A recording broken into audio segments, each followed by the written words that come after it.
Hello and welcome to my Sustain the Industry video for the month of November. This month I got a good amount of volumes and I'll show in addition a few volumes that I didn't get to show last month.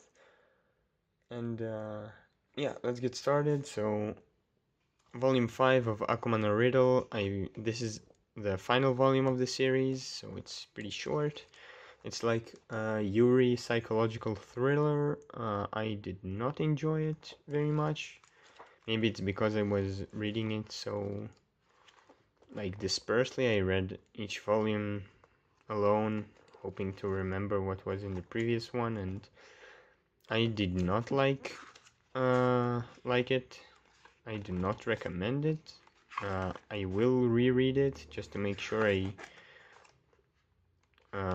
read it the right way. Like maybe if you marathon it is okay, but from what I got, like none of the characters you care about, and there's a lot of characters, I think 11 or 12 for this short series. So yeah. Next is Junji Ito's Kid Diary, Yon Mu. This is a very interesting book.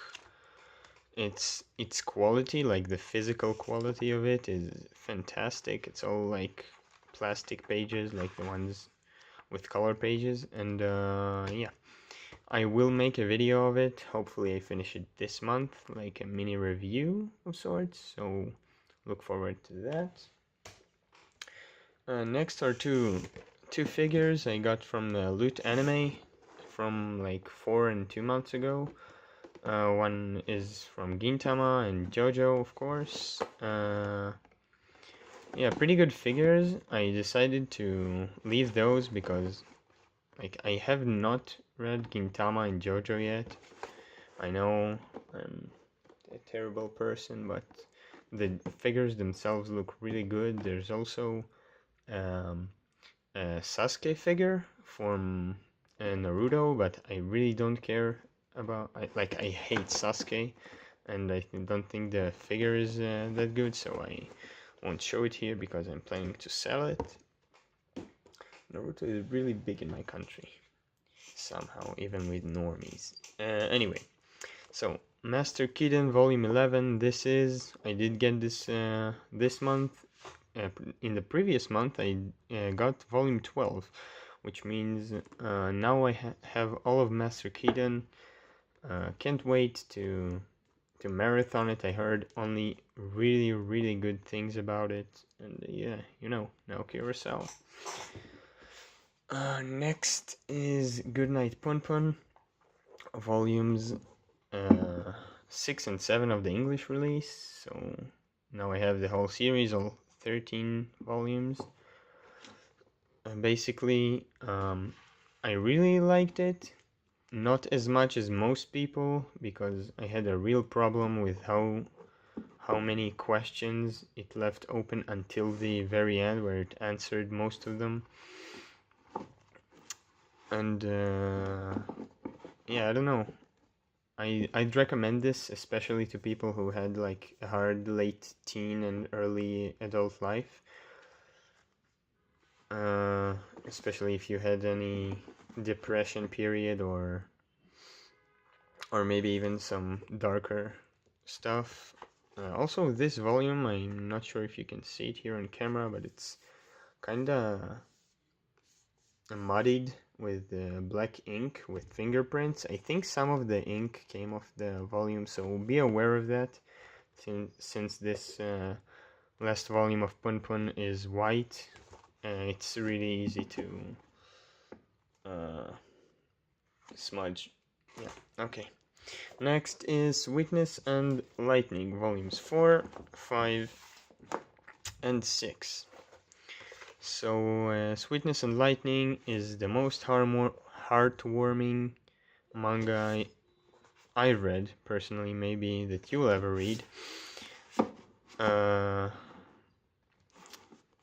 don't know, nothing much to say about it. If you want a heartwarming feeling, if you want to feel really good after reading something, this is it for you.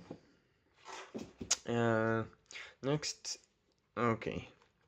Volume 10 of Twin Star Exorcists.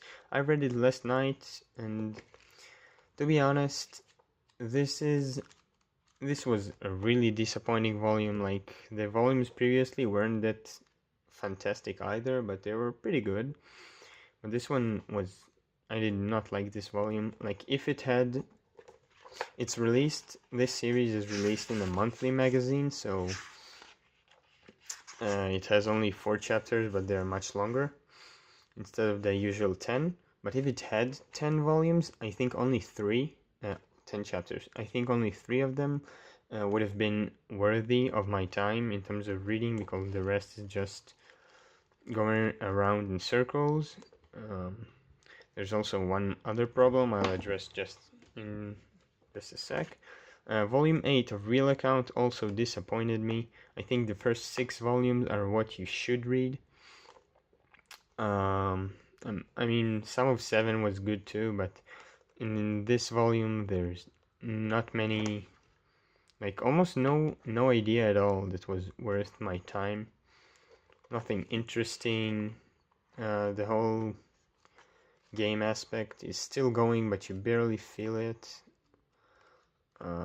Like a little character development, but not more than that. Some uninteresting backstory. And again, another thing I'll come to in a second.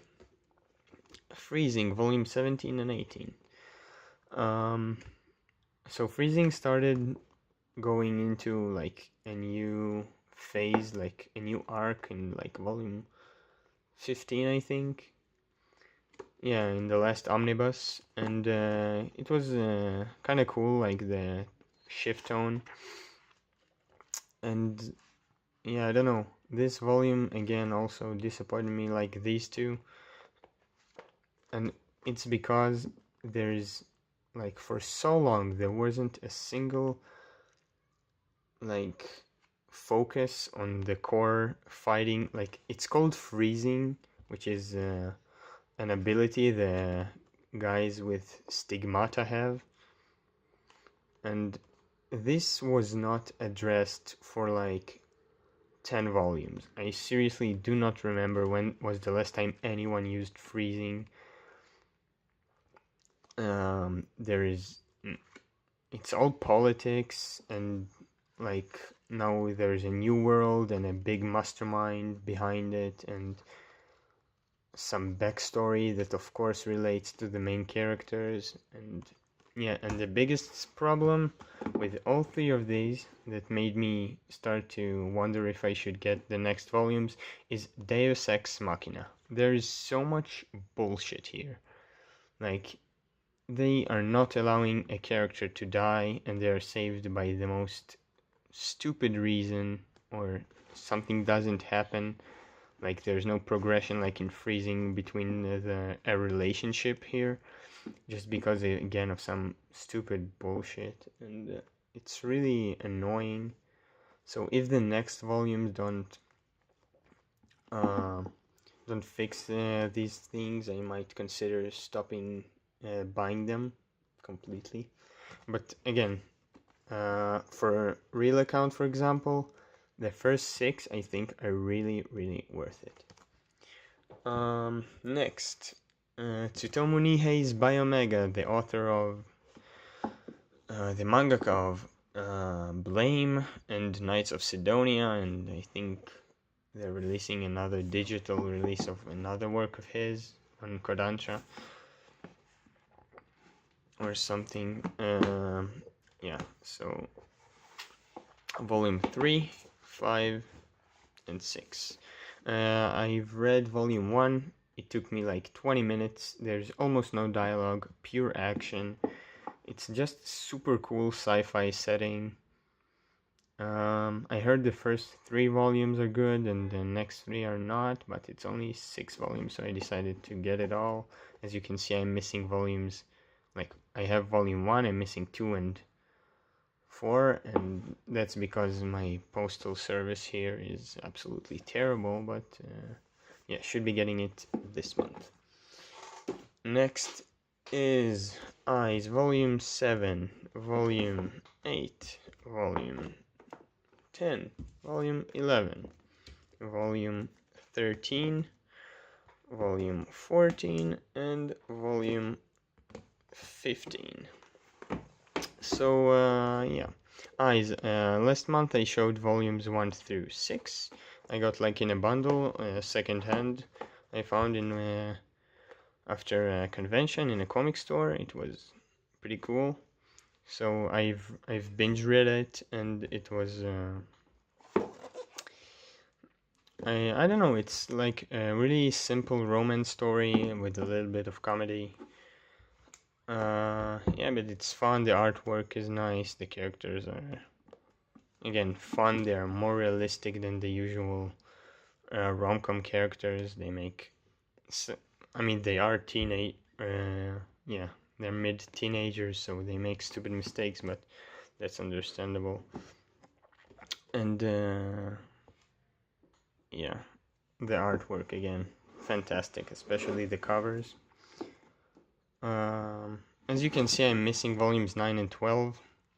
That's again because of the postal service. I should be getting them this month to complete the whole series, all 15 volumes, as well as I got them in Japanese in a Kanzen release, so I also should be getting them next month. No, this month. And now for the cream of the crop. Yeah, volume 4 of Please Tell Me Galko-Chan, a fantastic release by 7 Seas.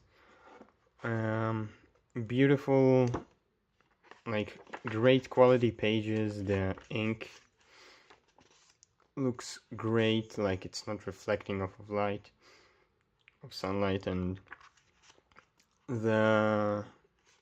just in general, this artist's coloring is wonderful.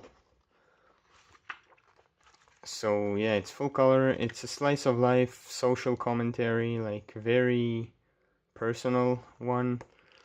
Like I said with the volume 3, I know about these characters more than some of my closest friends because they give so much extra information here on the margins. Yeah, I want to make it someday like a map when the series is over of how much information we actually get about each character to show how developed they are. So yeah, highly recommend it. I mean, just getting volume 1 for the aesthetic alone, should be worth it. And last but absolutely not least, actually the best purchase this month, Prison School Volume 8, my absolute favorite comedy manga. Oh god, I love it so much. And this volume ended in such an insane cliffhanger. The next 2.5 months are going to be unbearable.